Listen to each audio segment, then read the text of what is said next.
Bonjour, bonsoir, amis, frères et sœurs dans la famille et quiconque écoute encore cette nouvelle pensée du jour. Alors nous voici à mardi et je voulais partager avec vous cette pensée qui va s'articuler sur la foi.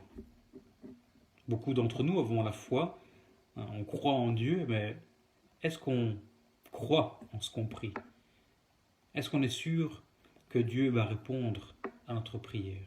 Est-ce que quand on s'adresse à Dieu, on est sûr qu'il va l'accomplir? Parce que quelque part, c'est une sorte de folie de croire en quelque chose qu'on ne voit pas.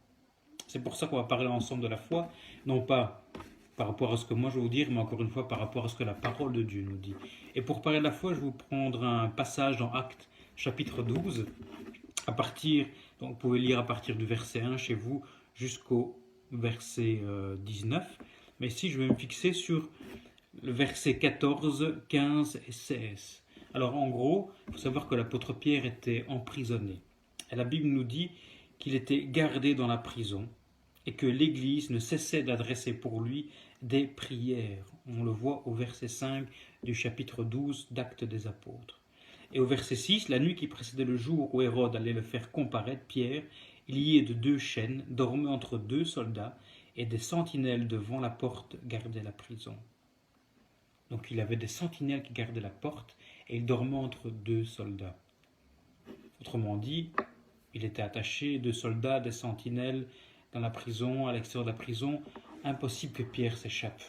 Et pourtant, frères et sœurs qui pensaient à Pierre, qui avaient cette foi en Jésus-Christ pour que Pierre soit libéré, ne cessaient de prier pour sa libération. Pour sa libération. Et il priait sans cesse, ardemment, avec foi, avec force. Et il priait, Seigneur, libère Pierre, Seigneur, délivre-le, Seigneur. Tu vois tout ce qu'il a fait pour toi, tout ce qu'il doit encore faire pour toi. Tu l'as choisi, il a un plan. Est-ce que ça ressemble à vos prières? Moi, en tout cas, ça ressemble à mes prières quand je me mets à genoux. Seigneur, je te demande encore d'intervenir, de mettre ta main. Et là, qu'est-ce qui se passe?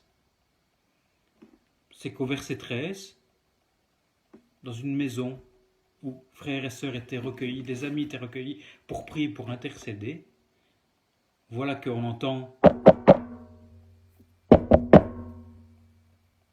verset 13. Il frappa à la porte du vestibule et une servante nommée Rhodes s'approcha pour écouter.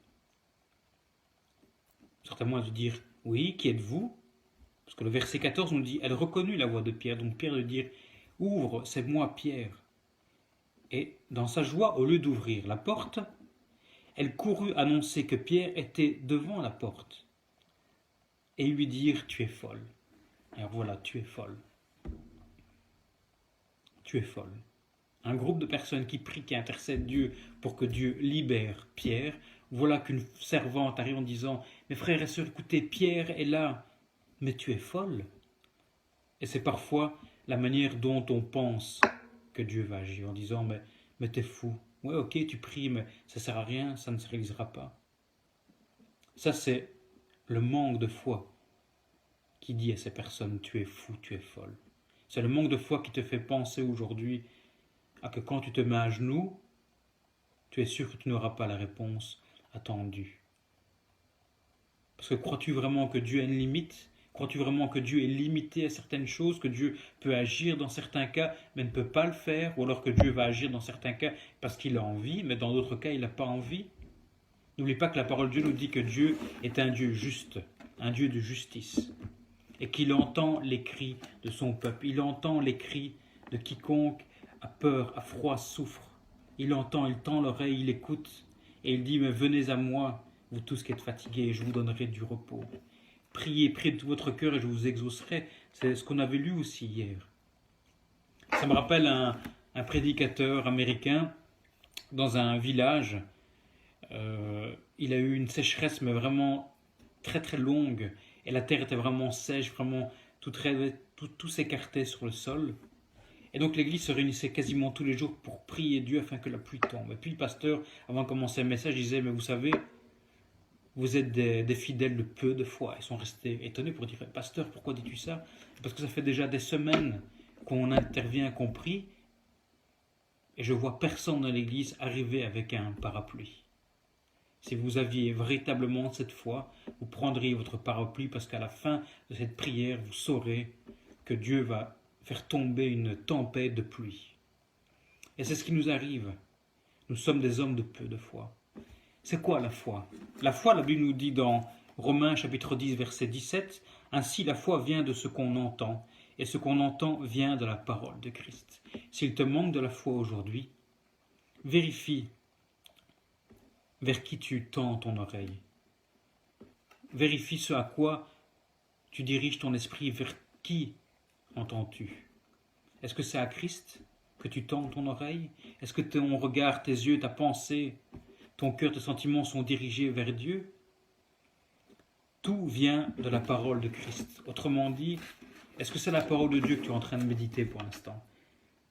Ou est-ce que ce sont des livres de science-fiction?